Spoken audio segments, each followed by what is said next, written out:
Mechanical estimating and costing, subject code ME 309।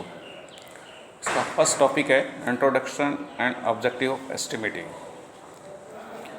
आज हम estimating क्या होता है इसके बारे में हम इंट्रोडक्शन थोड़ा उसकी जानकारी लेंगे। Estimation basically it is the art of finding the cost of product और article before manufacturing of the product. कोई प्रोडक्ट इंडस्ट्री बनाने को जाती है या मैन्युफैक्चर करने को जाती है, उससे पहले जो ऑन पेपर उसकी जो कॉस्ट का डिटर्मिनेशन होता है या उसका कॉस्ट का मालूम करना होता है कि इसकी सेलिंग प्राइस कितनी आएगी, तो ऑन पेपर जो हम प्रोसेस अडॉप्ट करते हैं या जो हम कैलकुलेशंस हम करते हैं, वो उसकी जो कॉस्ट आती है on paper, that is the probable cost या एस्टिमेटेड कॉस्ट बोलते हैं इसको हम। That is the estimation. Estimation करने के लिए it require highly technical knowledge about various manufacturing methods, operations of machines and processes। कोई भी प्रोडक्ट इनिशियली जब इंडस्ट्री मैन्युफैक्चर करने को जाती है, उससे पहले लैंड एंड बिल्डिंग का एस्टेब्लिशमेंट होता है, उसके बाद मशीन्स का एस्टेब्लिशमेंट होता है, मशीन इंस्टॉल्स होती हैं, and then after purchasing of the raw material production start होता है। जो प्रोडक्शन होता है, जो प्रोडक्ट हम बना रहे हैं, उस प्रोडक्ट को बनाने के लिए कौन कौन सी हमें वेरियस मैन्युफैक्चरिंग प्रोसेसेस चाहिए। तो मैन्युफैक्चरिंग प्रोसेस के अकॉर्डिंग हमको मशीन इंस्टॉल करनी पड़ती है, वेरियस ऑपरेशंस उस पर करने पड़ते हैं, और ऑपरेशंस करने के बाद में वो प्रोडक्ट आपका जब इंडस्ट्री में बन के तैयार होता है और उसको मार्केट में हम लॉन्च करते हैं, तो उससे पहले ये हमें जानकारी होनी चाहिए कि इसकी जो सेलिंग प्राइसेस हैं, यानी मार्केट में जो प्राइसेस हैं, किस रेट पर हम इसको बेच पाएंगे। This is the process in which we require all technical knowledge regarding product manufacturing and selling and distribution, और उसमें आने वाले जितने भी कॉस्ट हैं इंक्लूडिंग ओवरहेड्स, वो सभी हमें मालूम होनी चाहिए। और इसको मालूम होने के लिए बड़ी हाईली टेक्निकली स्किल हमें चाहिए होती है, तो आपका ये एस्टिमेशन होता है। तो basically estimation is the work which require technical knowledge. तो इट इज़ इंजीनियरिंग वर्क। यह काम वही इंजीनियर करता है जिसको initially from the beginning of the product, manufacturing of the product and up to the selling of the product की सारे processes के बारे में जानकारी हो। That is very difficult task. Estimation is the very difficult task. That is the art, you can से कि it is the art और of finding of the cost, और you can tell that it is the calculation on paper to determine the cost of the product before its manufacturing. This is the estimating. Now objectives क्या हैं इसके? Objective क्यों किए जाता है estimation? First one is it help the factory owner to deciding the manufacturing cost, manufacturing policies, और you can say manufacturing and selling policies. जब industry ने प्रोडक्ट बनाने का हम ऑन पेपर वर्क करते हैं, तो ऑन पेपर ये डिसाइड किया जाता है कि इसकी सेलिंग प्राइसेस कितनी आएगी। It will decide the selling price, you can से कि मार्केट के हम जब लॉन्च करेंगे तो इसके किस रेट में बेचेगा। तो प्योरली दिस एस्टिमेशन इस बात को डिसाइड करता है। तो फैक्ट्री ओनर को ये मालूम होना चाहिए कि मैं प्रोडक्ट बनाने जा रहा हूँ, जो इंडस्ट्री एस्टेब्लिश करने जा रहा हूँ, इसकी सेलिंग प्राइस क्या होगी। तो this is one of the objective. Now second is help in filling tender inquiries. कोई भी वर्क हम इंडस्ट्री करते हैं, तो उस बाहर का आउटसोर्सिंग जॉब हम करते हैं, या कोई प्रोडक्ट को मैन्युफैक्चरिंग करने के लिए, सप्लाई करने के लिए हमें इनिशियली टेंडर भरना पड़ता है कि ये प्रोडक्ट जो आप कितना कॉस्ट पे आप दे सकते हैं। तो जब टेंडर कोट होती हैं तो उस दौरान उससे पहले आपका एस्टिमेशन होना बहुत ज़रूरी है कि ये प्रोडक्ट जो है हमें किस रेट में पड़ेगा। तो ये टेंडर जब इंक्वायरीज भरेंगे तो उसमें हेल्प करता है। Third is it decide about various overhead of the factory and offices. Initially मैंने आपको बताया था जब भी एस्टिमेशन करते हैं तो उसको सारी मैन्युफैक्चरिंग प्रोसेसेस टेक्निकल नॉलेज होनी चाहिए, इंक्लूडिंग ओवरहेड्स जो अदर देन डायरेक्ट मटेरियल, जिस मटेरियल का प्रोडक्ट बना होता है उसके अलावा उसके ऊपर आने वाले और भी जो ऊपरी जो व्यय होता है वो आपके वो डिसाइड करता है एस्टिमेशन करते टाइम। उसके साथ साथ में जो ऑफिसेस में जो एक्सपेंसेस होते हैं वो भी एस्टिमेशन में डिसाइड हो जाता है।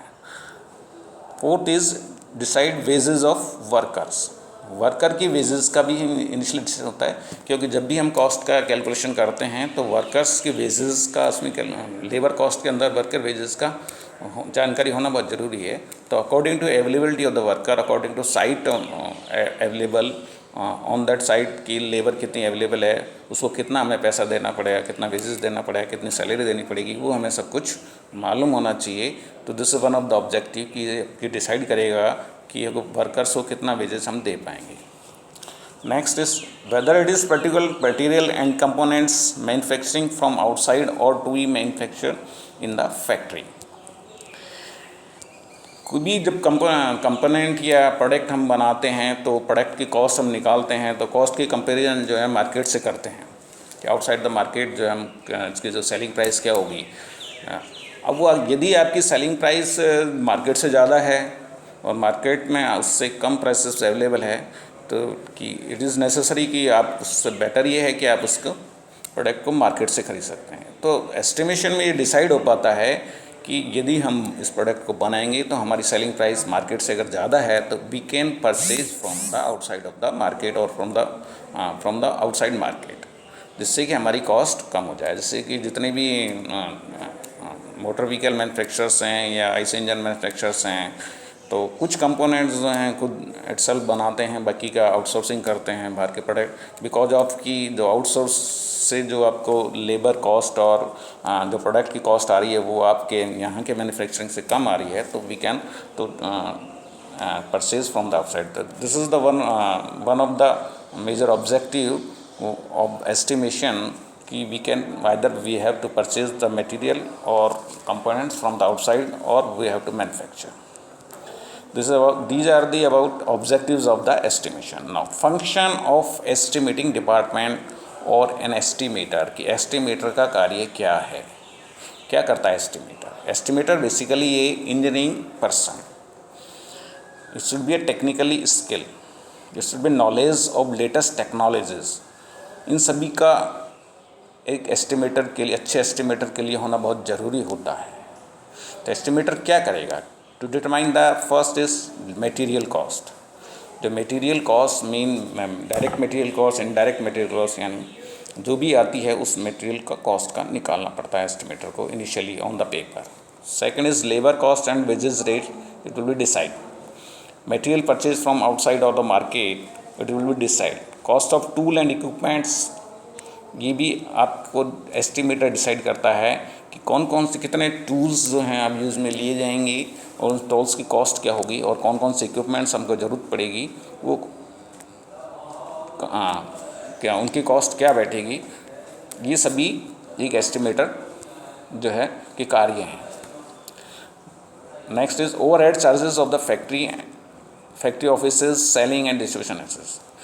एक एस्टिमेटर जब प्रोडक्ट जहाँ बनता है वो फैक्ट्री होती है, फैक्ट्री से निकलने के बाद यानी जहाँ मैन्युफैक्चरिंग होने के बाद जितने भी उस प्रोडक्ट पर आने वाले ओवरहेड्स हैं, इसलिए कि other than direct material and direct labour, जो भी उसके ऊपर खर्चे आते हैं, this is a factory overheads.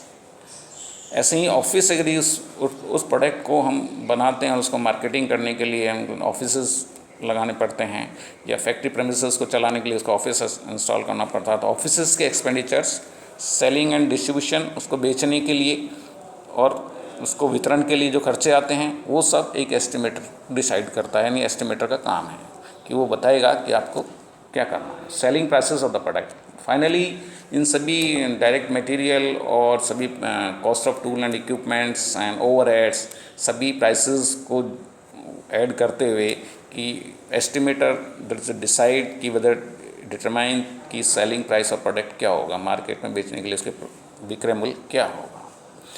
एक estimator should be update with the latest technology available in the market, otherwise आप compete नहीं कर पाएंगे। यदि आपको लेटेस्ट टेक्नोलॉजी की जानकारी नहीं है और कोई मशीन जो है वो आप ओल्ड टेक्नोलॉजी का लगा पाते हैं और कुछ समय बाद उसको लेटेस्ट टेक्नोलॉजी लगाना पड़ता है, तो you can compete with the market. तो इसलिए जो भी एस्टिमेटर होता है it should be an highly technical skill and at the technology जो मार्केट में आने वाली है। इवन कि बिफोर की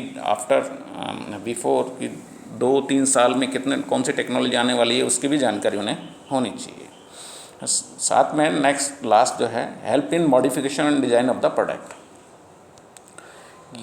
मान लीजिए आपने कोई प्रोडक्ट बना लिया और मार्केट में उसको लॉन्च किया, उससे मॉडिफाइड प्रोडक्ट आपके पास मार्केट में आ गया, तो एस्टिमेटर उस जो भी एस्टिमेटर होगा वो प्रोडक्ट में मॉडिफिकेशन करने के लिए वो डिज़ाइन करेगा कि क्या इसमें नेक्स्ट जो है जो क्या डिज़ाइन किया जा सकता है कि मार्केट में जो लुक्रेटिव और आपका प्रोडक्ट जो है सेल हो सके। This is of the main function of the estimator of estimating department and objective of the estimation. So this is basically estimation is a totally paper work, totally engineering work, and it is work before the manufacturing of the product. All these are work on paper. On paper we can determine the selling prices of the product, and this selling price of the product should match with the cost of the manufacturing of the product. If cost of the manufacturing of the product is near about the estimating cost of the product, then it will be a good estimator. If actual price of the product is higher or lesser than estimate price of the product, and that is not a good name. Thanks.